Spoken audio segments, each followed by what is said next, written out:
Сәлем достар. Бүгінгі бейне сабақта біз жаңағы ана жаным әнін үйренеміз. Яғни кетіп барам мен бүгін ауылыма деген әнді. Яғни бұл жерде аккордтар, үш қана аккорд бар. АМ.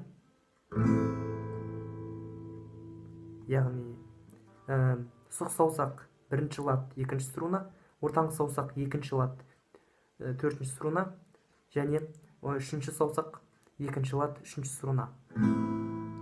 Екінші аккорд ДМ.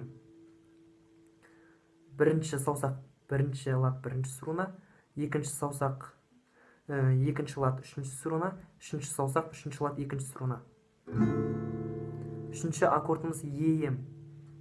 Яғни бірінші саусағымыз бірінші лад үшінші струна, екінші саусағымыз екінші саусақ болса бесінші струна екінші лад, үшінші саусағымыз екінші струна төртінші лад.